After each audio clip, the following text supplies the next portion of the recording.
All right, Coach Doug Schwab, his team's in third after the first day at the MAC Championships. 3 finalists.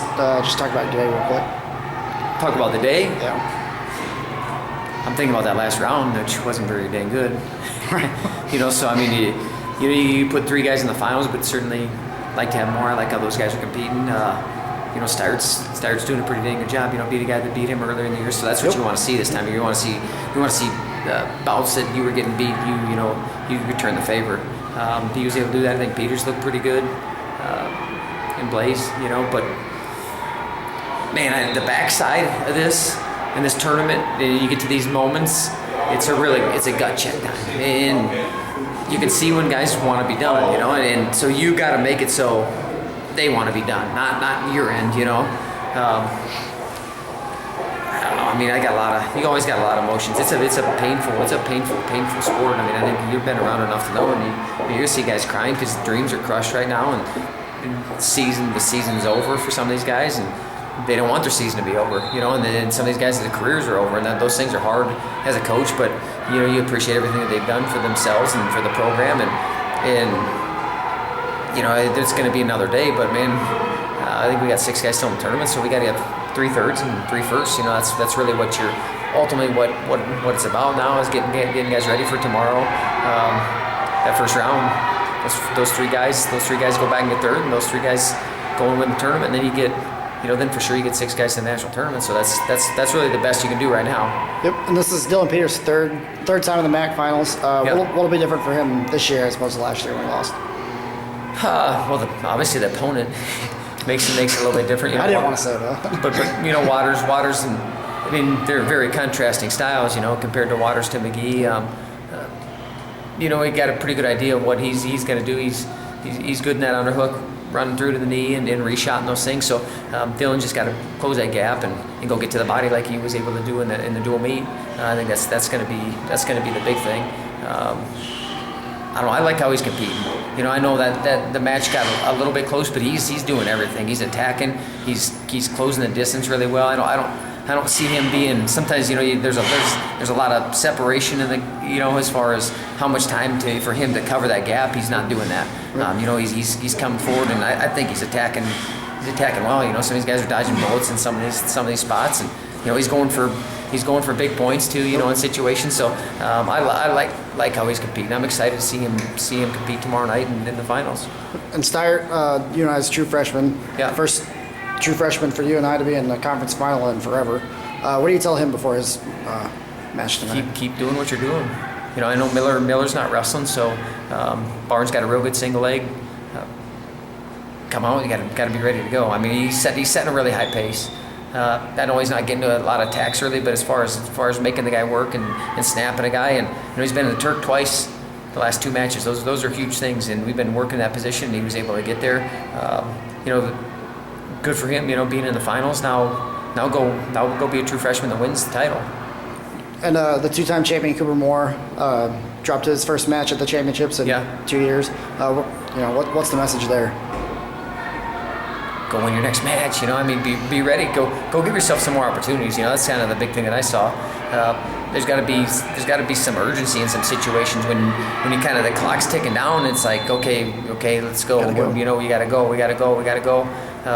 Find a reason, man. He's got to find a reason to want to be out there and to want to go out and perform. And gotta find them. There's a lot of them, but you gotta find one, or you gotta find one or 100 of them.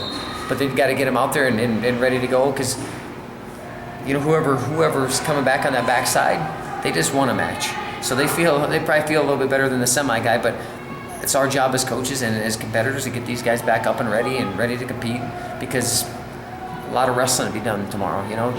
Two matches for those backside guys and one for our finals guys, and go punch your tickets to the national tournament. Yep. And Josh Halber with 2 losses. Yeah. Will he get a wild card? It's too close to. I mean, I don't know. Some depends on what's going on around the nation too. With Saavedra out, Saavedra won't get one, will he? No, he's done. Okay. So that bid gets put back in the mix. So every weight's got at least 4. I don't have to look and see. There's a few that still had 5. So there'll be at least 5 open spots at 33, and a lot depends on what's happened around the country. Right. If some other guys get upset, then then you might not get the spot. You don't want to put yourself in that position. That's one thing I know. You don't want to be at the mercy of them deciding that you've earned your right to go. He did get beat by two solid guys. It wasn't like he got beat by somebody he never heard of, and that doesn't make it any better. I'm not saying that. I'm just saying as far as if you're looking at who guys got beat by, okay, well this guy got beat by him, and these guys are both going to be going to the national tournament. They're both going to be in the national rankings. So I don't know. We'll do what we can to get him in there. The committee supposedly they got a formula and all that stuff. So he was pretty high up in the RPI. His RPI is certainly not going to drop.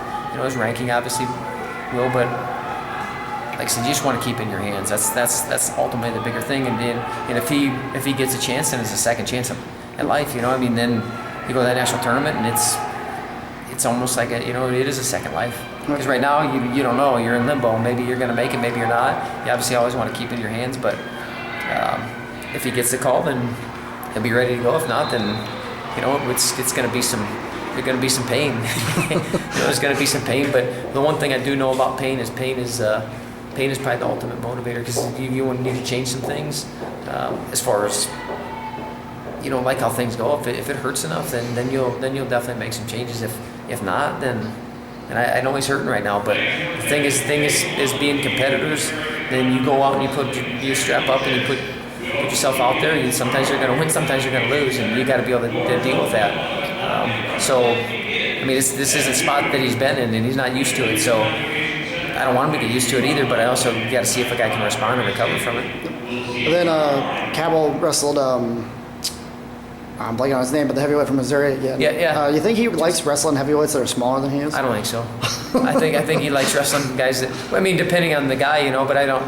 It seems like the smaller guys, he's seemed like he's worried a little bit more about an angle and those things than some of those bigger guys. But he still hit some incredible attacks. I don't know if you saw a left-handed high crotch he hit. That's as nice as attack as you'll see. It was beautiful. Just like to see him hit a few more of those. But he's in the finals and wrestling well. Got bonus point tonight, so I can't really be upset at how he's competing. But I don't know. I would say that he doesn't like competing against guys that are small like that, just because from angles and those things standpoint. But I guess good for them. I don't know. It's just a little goofy to see someone smaller than Cabell out there. Because he is one of 230. That's not a huge heavyweight. So, but I tell you what, I'll put his offense up against anybody's own. So absolutely. Yeah. Doug Schwab.